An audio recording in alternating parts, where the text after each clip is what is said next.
بسم اللہ الرحمن الرحیم۔ ایک بھائی صاحب نے کامنٹ سیکشن میں کہا کہ میں نے حضور اکرم صلی اللہ علیہ وسلم کو خواب میں دیکھا تھا، تو آپ مجھے اس کی تعبیر بتائیے، کیونکہ میں نے خواب کی تعبیر کے بارے میں بیان ڈالا تھا اپنے ایک یوٹیوب پر، تو انہوں نے اس کے بارے میں مجھ سے کہا کہ میں نے حضور صلی اللہ علیہ وسلم کو خواب میں دیکھا تھا، تو آپ مجھے اس کی تعبیر بتائیے۔ تو دیکھیں، میں آپ کو اس کی تعبیر بتاتی ہوں، لیکن اس سے پہلے میں چند بات یہ کہہ دینا چاہتی ہوں کہ میں خواب کی تعبیریں بتانے کا فن نہیں رکھتی ہوں، ٹھیک ہے؟ اور ہر عالم، فاضل، حافظ، مفتی یہ خواب کی تعبیر بتانے کا فن نہیں رکھتے ہیں۔ اللہ تعالیٰ کسی کو یہ علم عنایت فرماتے ہیں، ٹھیک ہے؟ خواب کی تعبیر دیکھنے کا بھی یہ ایک فن ہے، یہ ایک علم ہے، ٹھیک ہے؟ یہ اللہ تعالیٰ نے کسی کو علم عطا کیا ہے، تو یہ سب نہیں بتا سکتے ہیں، ٹھیک ہے؟ دوسری بات یہ کہ جو تعبیر میں بتاتی ہوں یا جو تعبیر میں بتاؤں گی وہ میں حدیث سے منسلک بتاؤں گی، جو حدیث میں آیا ہے۔ جیسے میں آپ کو بتا سکتی ہوں کہ دودھ دیکھنے کا تعبیر کیا ہے، یہ کیونکہ یہ حدیث میں سے منقول ہے۔ شہد اور گھی دیکھنے کا کیا تعبیر ہے، یہ حدیث سے منقول ہے۔ میں آپ کو حدیث جو میں نے پڑھی ہے، جو مجھے یاد ہے، جو مجھے معلوم ہے، وہی میں آپ تک پہنچا سکتی ہوں۔ جو مجھے علم نہیں ہوگا، جو مجھے معلوم نہیں ہوگا، وہ میں من گھڑت آپ کو نہیں بتا سکتی، کیونکہ میں اپنے اوپر عذاب منسلک نہیں کروا سکتی، ٹھیک ہے؟ یہ بات کلیئر ہو گئی اب تک بات؟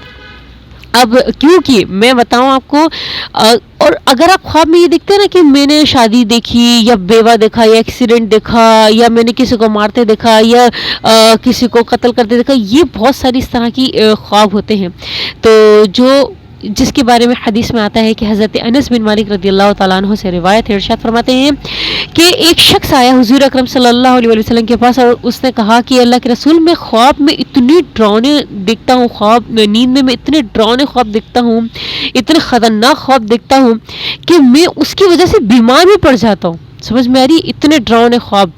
تو حضور اکرم صلی اللہ علیہ وسلم نے ارشاد فرمایا کہ اچھے خواب اللہ کی جانب سے ہے اور برے خواب شیطان کی جانب سے ہے۔ سمجھ میں آ گئی؟ برے اور ڈراؤنے خواب شیطان کی جانب سے ہوتے ہیں، اور اچھے خواب، پیارے خواب، میٹھے خواب اللہ کی جانب سے ہوتے ہیں، جس میں کوئی حکمت پوشیدہ ہوتی ہے۔ ٹھیک بات سمجھ میں آ گئی؟ اور اللہ کے رسول صلی اللہ علیہ وسلم نے اس کا حل بھی بتایا ہے کہ جب تم ڈراؤنے اور خطرناک خواب دیکھو تو بائیں جانب 3 دفعہ تھوکو اور اس کے بعد اعوذ باللہ من الشیطان الرجیم پڑھو، اس سے تمہیں کوئی نقصان نہیں ہوگا۔ بات کلیئر ہو گئی؟ اب بات آتی ہے تھوکنا۔ آپ نے صرف اس طرح سے کرنا ہے، تھو کیا کرنا ہے؟ تھو ہلکے چھینٹے اڑیں گے، بس۔ آپ نے غلاظت نہیں پھیلانی ہے، یہ آپ تھو کر رہے ہو، بلغم تھوکے سب پھینک رہے ہو، کیا آپ کے ساتھ سوئے ہوئے لوگ پریشان ہو رہے ہیں؟ کیونکہ دین میں غلاظت پھیلانے کا حکم نہیں ہے، صفائی کرنے کا حکم ہے۔ تو چونکہ کچھ نادان لوگ ایسے ہوتے ہیں جنہیں پورا سمجھانا پڑتا ہے تاکہ ان کی عقل میں بات آ جائے، کیونکہ دیکھو سوال کرنا بھی جائز ہے تاکہ اس سے آپ جو ہے نا پریشانی میں مبتلا نہ ہو، اور اچھی طریقے سے آپ علم پر عمل کر سکو اور دین اور سنت پر عمل کر سکو، تو اس لیے یہ میں کلیئر کٹ بتا دیتی ہوں بات، ٹھیک ہے؟ اب رہی بات کہ آپ نے حضور اکرم صلی اللہ علیہ وسلم کو خواب میں دیکھا، تو دیکھیں حضرت انس رضی اللہ تعالیٰ عنہ سے روایت ہے، ارشاد فرماتے ہیں کہ حضور اکرم صلی اللہ علیہ وسلم نے ارشاد فرمایا کہ جس نے مجھے خواب میں دیکھا تو بس اس نے مجھے ہی دیکھا، کیونکہ شیطان میری صورت نہیں لے سکتا۔ سمجھ میں آ گئی بات؟ یہاں پہ آپ نے کوئی اشکال نہیں کرنا، کوئی سوال نہیں کرنا، آپ نے حضور اکرم صلی اللہ علیہ وسلم کو خواب میں دیکھا تھا، تو بس آپ نے آپ صلی اللہ علیہ وسلم کو ہی خواب میں دیکھا تھا۔ اب سوال یہ پیدا ہوتا ہے کہ آپ نے حضور صلی اللہ علیہ وسلم کو کس اثنا میں دیکھا تھا؟